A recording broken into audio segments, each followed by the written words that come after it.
नमस्कार। आज हमारे साथ हैं advocate Govind Bali. Advocate Bali is a practicing advocate in the Delhi high court and the armed forces tribunal. Besides, he also does practice in the Central Administrative Tribunal, Principal Bench, New Delhi. Advocate Bali का mostly काम जो है वो is in the realm of serving with the armed forces officers. और आज हमने इनको बुलाया है एक बहुत ही ऐसा field which of late in armed forces has gained a lot of notoriety for being handled in a particular way, that is the matrimonial disputes. So welcome for today's conversation, today's talk, Advocate Bali. Thank you, sir. Thank you for calling me.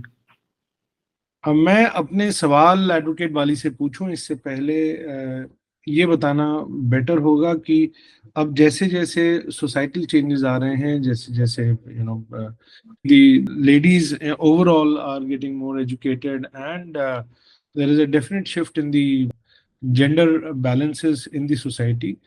Matrimonial disputes are on the rise and it has definitely impacted the armed forces also. Armed forces इससे अछूते नहीं है, लेकिन क्योंकि उनकी typical service conditions हैं, कुछ उनके अपने इंटरनल रूल्स एंड रेगुलेशंस हैं, तो वहाँ पर जो मैट्रिमोनियल डिस्प्यूट्स है उनका प्रारूप थोड़ा बदल जाता है शुरू में. उसके ऊपर आज हम एडवोकेट बाली से कुछ सवाल जवाब करेंगे. मेरा पहला आपसे प्रश्न जो है वो ये है एडवोकेट बाली कि मैट्रिमोनियल डिस्प्यूट से एक सर्विंग ऑफिसर के करियर पर क्या क्या इम्पैक्ट्स आ सकते हैं या आते हैं जो आपने अपने अनुभव में देखा है. सर बेसिकली सर्विंग ऑफिसर्स के अंदर जब हम लोग कैरियर इम्पैक्ट की बात करते हैं तो अभी तक ज्यादातर जो मेल सर्विंग ऑफिसर्स हैं ज्यादातर डिस्प्यूट्स उनके साथ हुआ करते थे बिकॉज उस टाइम तक लेडी सर्विंग ऑफिसर्स के मैट्रिमोनियल डिस्प्यूट्स एज सच नहीं आते थे. तो बेसिकली घर की लड़ाई सीओ साहब तक पहुंच जाती है या फॉर्मेशन कमांडर्स तक पहुंचती है तो धीरे धीरे उससे क्या होता है बहुत सारी मिसलेनियस कंप्लेंट्स जाने लग जाती हैं ऑफिसर के अगेंस्ट में जो एग्जिस्ट भी नहीं करती हैं, बट उसका इररेलेवेंटली बहुत ज्यादा असर जो करियर प्रोग्रेशन है ऑफिसर का उसके ऊपर पड़ने लग जाता है. पहला ये है. दूसरा ये है कि जर्नली जो सिस्टम इन प्लेस है वो सिंपली ये कहता है कि हम लोग आपको एक पर्टिकुलर अमाउंट ऑफ मेंटेनेंस आपकी वाइफ को दे देंगे या बच्चों को दे देंगे जब तक कि प्रोफेशनल काउंसलिंग जो है वो अवेलेबल कराने की बात करती है आर्मी, बट वो होती नहीं है सच. जो प्रोफेशनल काउंसलर्स आते हैं they are not specialised in matrimonial disputes as an organisation. तो करियर प्रोग्रेशन के अंदर बहुत फर्क पड़ता है. ऑफिसर के पोस्टिंग्स के कारण भी प्रॉब्लम्स हो जाती हैं. दूसरा ये है कि उन सब चीजों को बैठ के रिजॉल्व करने का समय नहीं मिल पाता है आर्मी में जर्नली. सो जो एडवोकेट बाली ने बताया अभी तक ज्यादा इसके अंदर परेशानी मेल ऑफिसर्स को आती है, खासकर बिकॉज उनकी शिकायतें जो है वो उनके आला अधिकारियों तक जाने लग जाती हैं और disputes may at times there are complaints which later on may not get substantiated, but I mean that's subject to case to case. लेकिन इसमें आपने जो एक मेन मुद्दा उठाया वो ये था कि मेंटेनेंस का कोई इंटरनल मेंटेनेंस का कोई रूल है. क्या वो इंटरनल मेंटेनेंस जो आर्म फोर्सेस में ग्रांट की जाती है स्पाउस को, is it legal or is it tenable in a regular court of law? Family courts में जब ये केसेस अगर जाते हैं बाद में तो क्या वो मेंटेनेंसेस मेंटेन की जाती है? सर बेसिकली अगर हम लोग पूरा आर्मी एक्ट पढ़ते हैं तो पूरे आर्मी एक्ट के अंदर कहीं पे भी ये लिखा नहीं गया है कि हम मेंटेनेंस देंगे किसी को, बट आर्मी एक्ट के अंदर ये जरूर लिखा गया है कि एक जो ऑफिसर है या एक सोल्जर है आर्मी का, आर्मी कमांडर जो है उसकी सैलरी से certain amount of salary attachment कर सकते हैं for any purpose which is an administrative action. उसके कारण जो भी मेंटेनेंस लागू की जाती है वाइफ को एस्ट्रेंज्ड मैरिज के अंदर वो लागू कर दी जाती है. अगर हम स्पेसिफिकली ये पूछें कि is it legal to give army maintenance और नॉट, तो वो बहुत एक ग्रे एरिया है सर, बिकॉज एक आर्मी ऑर्डर के ऊपर मेंटेनेंस चल रही है. Legally speaking there is no jurisdictional value or judicial way to get the maintenance in, क्योंकि हमारे पास कोई 125 का प्रावधान तो है नहीं आर्मी के अंदर कि हम लोग इंटरिम मेंटेनेंस दे देंगे. आर्मी इंटरिम मेंटेनेंस दे रही है इस बेसिस के ऊपर कि भाई a person is bound to basically take care of his family, the person who is legally married wife and children. उनका फौजी को ध्यान रखना है, इसलिए एक मेंटेनेंस उनको लागू कर दी गई है। जहां तक हम लोग टेनेबिलिटी की बात करते हैं, अगर कोर्ट चले जाए इंसान, तो ऑब्वियसली जो मेंटेनेंस कोर्ट ग्रांट करेगी that is mostly much lower than the maintenance that the army grants for the initial 3 years, then extended by 2 years। Because courts बहुत अलग पैरामीटर्स के ऊपर मेंटेनेंस ग्रांट करते हैं। आर्मी एक बहुत जर्नलाइज्ड फंडामेंटल्स पे मेंटेनेंस ग्रांट करती है कि 15% वाइफ को चले जाएगा, 5.5% बच्चों को चला जाएगा, विच at times also goes up to 30% of the total salary of the individual. So basically जो फंडामेंटल्स हैं वो बहुत डिफरेंट हैं। Army maintenance legally tenable according to me तो नहीं है, it is just a salary attachment that the army is doing. Okay, now since you, मैं पहले इसमें एक चीज और क्लैरिटी करना चाहूंगा। When you say army you mean all the three arm forces, that's army, air force, navy? Sir generally all three forces, but दोनों के तीनों के प्रोसीजर्स अलग हो जाते हैं।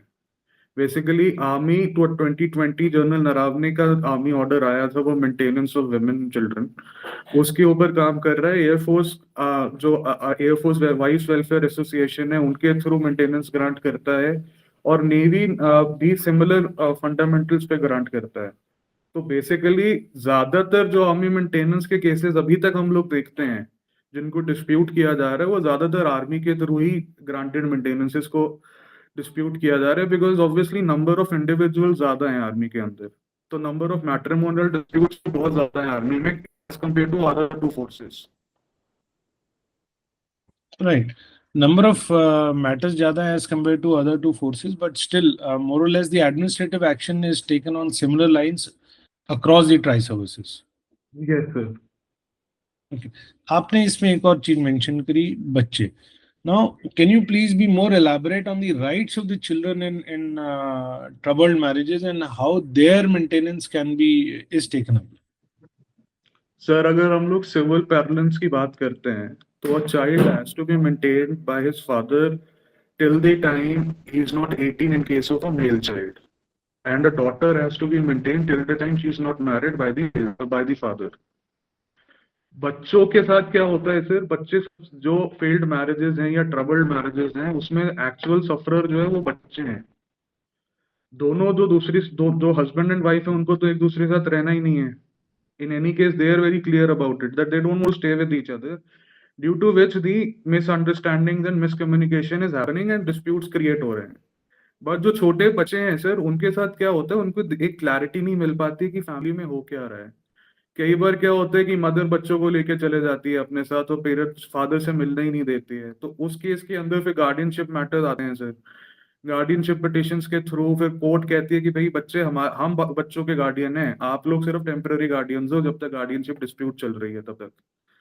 सो बेसिकली सर बच्चों के राइट्स वायलेट होते हैं, बच्चों की एजुकेशन हैम्पर होती है, और जनरली ये जो बच्चे होते हैं जो ट्रबल मैरिजेस देखते हैं, कुछ केसेस के अंदर पेरेंट्स बहुत मेच्योरली मैरिजेस को एंड कर देते हैं, जिसके अंदर बेसिकली दोनों पेरेंट्स बहुत मेच्योरली ये कहते हैं कि see we are marriage is not working out, but our children should not be hampered because of it. तो वो आपसी बातचीत से कुछ ना कुछ एक सोल्यूशन निकाल के बच्चों को मिलना शुरू कर देते हैं।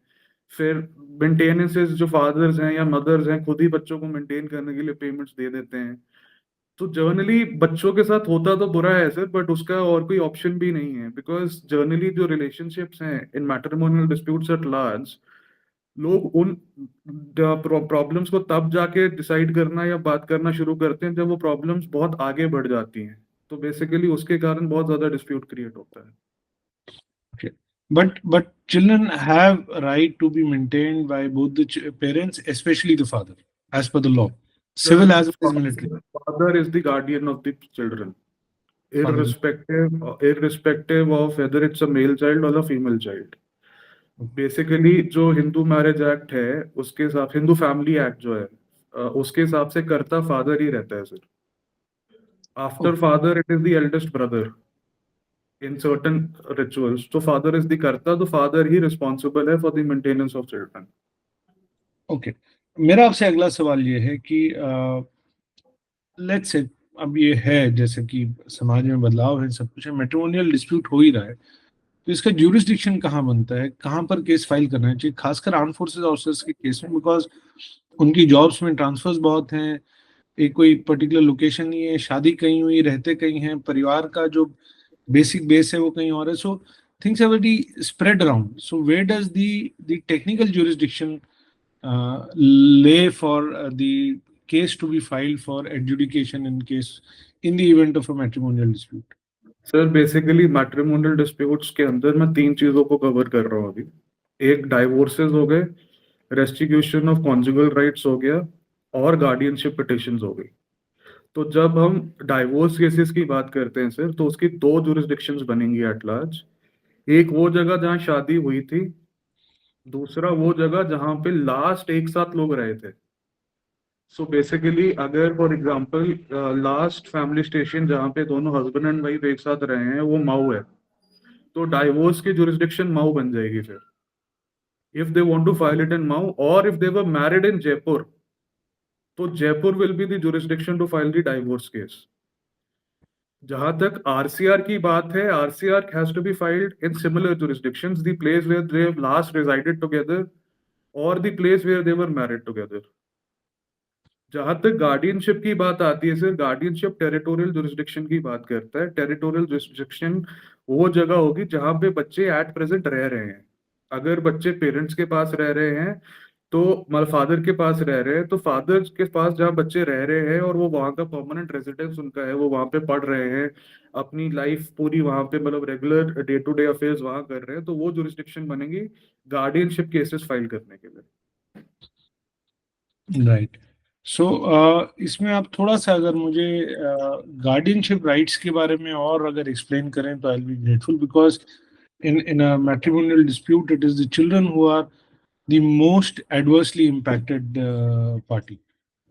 सर बेसिकली एक बहुत बड़ा मिसकंसेप्शन है जो पूरे देश में चलता है कि सिर्फ जो मदर है उसी को गार्डियनशिप मिलती है बच्चों की. बट ऐसा नहीं है. Fathers can also get the guardianship of a child, but it depends that welfare of child better कहाँ पे होगा. अब वेलफेयर ऑफ चाइल्ड का मतलब ये नहीं है कि कौन पैसा ज्यादा कमा रहा है. वेलफेयर ऑफ चाइल्ड का मतलब ये होगा कि जैसे अब कोई आर्मी ऑफिसर है sir, he would give a better lifestyle to the children than anybody else or any other society, because there are schools which are available to the child, there are medical facilities which are available to the child, holistic development के लिए सारी sports facilities available हैं. फिर उसके बाद ये है कि क्या फादर या मदर किसी भी बैड ओमेंस में है, in the sense do they have any bad habits which would adversely affect the children. For example, अगर कोई regular alcohol abuser है, if the father or the mother is a regular alcohol abuser or a person who's into all kinds of vices, उस case के अंदर अगर उसको proof कर दिया जाता है कोर्ट में कि जो फादर या मदर इस पर्टिकुलर चीज में बहुत ज्यादा हैं, तो that also becomes a negative point for granting of guardianship petitions. उसके बाद एक कॉन्सेप्ट आता है सर शेयर्ड गार्डियनशिप का. शेयर्ड गार्डियनशिप में क्या होता है कि 5 दिन जब बच्चे ने स्कूल जाना है वो मदर के साथ रहते हैं या फादर के साथ रहते हैं, और वीकेंड्स पे वो बेसिकली दूसरे पेरेंट के पास चले जाते हैं फॉर 2 days. इसको शेयर्ड गार्डियनशिप कहते हैं सर. अब जहां तक मेंटेनेंस की बात है, children can be maintained and have to be maintained by the parents. Specifically as per the law, father is responsible for maintaining the children. अगर डाइवोर्स होता है और डाइवोर्स कंडीशंस बहुत क्लियरली ये बोलती हैं कि डाइवोर्स के बाद मदर या फादर में से कोई एक ही बंदा बच्चों को की टेक केयर करेगा, then that's a different case. But अगर ऐसा कुछ डिसाइड नहीं होता है तो दोनों पेरेंट्स को उनको मेंटेन करना होता है, और जर्नली एजुकेशन वगैरह जितनी भी होती है वो मेल पेरेंट्स जो हैं वही अभी आज की डेट में उसको कैरी फॉरवर्ड कर रहे हैं. ओके. अब मैं आपसे एक सवाल पूछना चाहूंगा. And now there are lot of lady officers also in the armed forces, and so matrimony now has very different contours. The context is that gentlemen officers are marrying ladies who are non-serving officers. Gentlemen officers are marrying ladies who are serving officers, and lady officers are marrying gentlemen who are non-service officers. But एक चीज जो fundamentally अभी भी नहीं बदली है वो है आर्म फोर्सेस का hierarchical structure and a very strong honor and discipline and the way armed forces looks at even very small situations of moral turpitude or infractions. So ऐसे में ये देखा गया है एज ए जनरल प्रैक्टिस कि जब भी कोई मैट्रिमोनियल डिस्प्यूट होता है तो spouse, and I am here using the word spouse, I am not using the word ladies, spouse उस चीज को एक्सप्लॉइट करने के लिए डिफेमेटरी लेटर्स भेजना शुरू करते हैं ऑर्गेनाइजेशन में, to the superiors and to colleagues, at times colleagues also, and you know, known people. So इस तरह की सिचुएशन में how should an officer against whom these defamatory letters are being sent handle the situation? Sir basically आपने एक बहुत typical situation बताई है जिसमें only the spouse is sending. I have got certain cases in which the spouse was a army officer's daughter or a child of an army officer. Now that veteran goes all out to defame the officer, send letters, RTIs, to some extent even writing that the officer is corrupt, he's been using medical facilities in a bad manner. तो उस case में क्या है sir, the officer has to be, whether it's a lady officer or a male officer, whoever it is, has to be very stringent about it and they have to file a defamation case against the person. Nobody can defame you for a marital discord that is going on. Similarly, your ACRs or the annual confidential reports cannot be, you cannot be given a 6-pointer or a 7-pointer just because you are going through a marital discord. If you're performing well professionally, your marital discord has to do nothing about it. Generally क्या होता है sir, जो officers हैं जब वो marital Discord में होते हैं तो उनकी एसीएस खराब कर दी जाती हैं.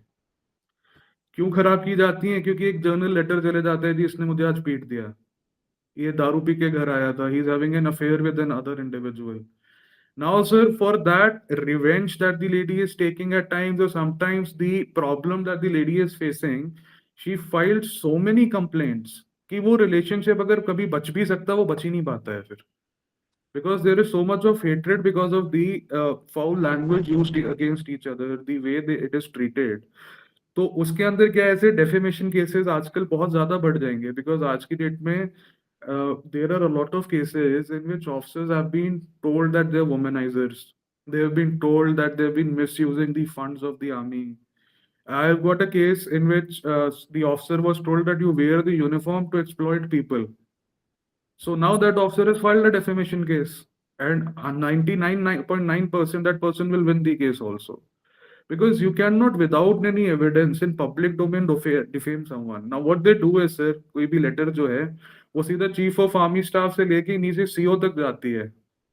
So that officer, even if he is a well-performing officer, a pseudo image of his is created in the society. So that straight away calls for defamation. With the new, अभी जो नए laws आ रहे हैं sir, जो न्याय संहिता आ रही हैं, उसके अंदर इसको भी कवर किया गया है. अगर आप false letters किसी के बारे में लिख रहे हो, that also calls for a case. Right. So मैं आपकी सारी बातों से सहमत हूँ कि इस तरह की हरकतें नहीं करनी चाहिए. The only thing I would like to throw in a caveat is that it is not just ladies, it is spouses. Now with lady officers having spouses who are not Fauji's, similar situations can happen there also and probably are already happening. So इससे मेरे को आपसे एक related सवाल और पूछने को आता है. जब इस तरह की चिट्ठीबाजी होती है where an individual gets defamed, serving officer irrespective of the gender gets defamed, is this a sufficient ground to seek a divorce, whether the Yes. officer is lady or a gentleman? Sir, any organizational letters which are making you go into bad light or writing again and again to the superior officers of your spouse is a clear ground of cruelty. There have been 6 or 7 cases in past 2 years in which the divorces were granted by the Supreme Court on these grounds. One very famous case is of Lieutenant Colonel Soti. In that, the officer's wife was basically again and again writing to the superior officers that her husband has been abusing people around and he is basically doing things which are not moral in nature, and she was defaming the officer again and again. इसके अंदर sir supreme court ने बहुत clearly ये बोला कि बार बार जो आप लिख रहे हो कि आपके हस्बैंड ने ये करा वो करा और उसके कोई आपके पास एविडेंसेस नहीं है, that is cruelty first. Second sir, if a lady or a husband is again and again leaving the house without any given reason, that is also cruelty. So basically, you can get a divorce on that matter also. Another thing could be, for example, if you are basically going at home, आप एक lady officer हो, for example, and your husband says you're always in office, you're not coming home. This is not how marriages work. Again and again, he says that, and he's not able, he's not allowing you to, undergo your professional duties in a proper manner. That could also become a ground for divorce. Okay मेरा आपसे एक आखिरी सवाल, and this is now this still exist in as per the military law, although civil में इसको decriminalise कर दिया गया, बट जिसको हम यूफेमिस्टिकली फौज में कहते हैं stealing the affections of a brother officers wife, adultery to be more precise. Adultery is now not a criminal offense in the civil. A ground for divorce, yes, but not a criminal offense. How is it still treated in Fauj? Is it a ground for divorce? Is it a ground for a criminal action? What is the present statute in the armed forces? Sir, basically, adultery is a crime at large. But adultery with a brother officer or a brother soldier is treated with the iron fist. Basically, it's a crime, and at certain periods of time, people are also sent home for the same. Basically, adultery is not allowed in the army for very obvious reasons. It is not only the Indian army in which adultery is not allowed. Most of the larger army structures in the world also don't allow adultery within the structure, because it will create disharmony between the troops at large, between the brother officers also. Then फेटिसाइड्स के cases बढ़ जाएंगे, लोग एक दूसरे को मारने लग जाएंगे, डिसिप्लिनरी इश्यूज खराब हो जाएंगे. तो आर्मी के अंदर अगर ब्रदर ऑफिसर की वाइफ के साथ एडल्ट्री है, या लेडी ऑफिसर का किसी और मैरिड ऑफिसर के साथ अफेयर चल रहा है, तो उसके अंदर बहुत स्ट्रिंजेंट एक्शंस लिए जाते हैं. They generally dismissed from service on these grounds, which is very clear cut. उसके अंदर मतलब अभी तक तो मैंने कोई एक्सेप्शंस देखे नहीं है sir. There are 2-3 cases which are still going on in AFT Delhi, in which they're challenging that why have we been removed from the service. But in that also, the general ground would be that it is army's internal matter. If they think that something is basically changing the law and order situation inside the organization will take its organizational action.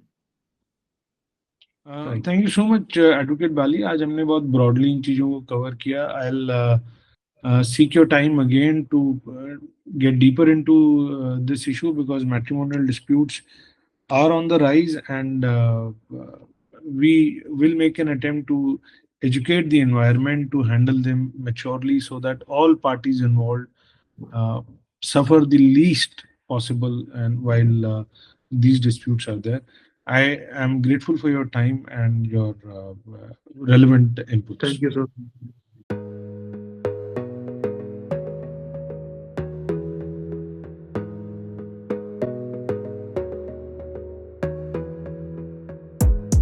Gotta focus on yourself, on your faith, on your dreams, on your mind.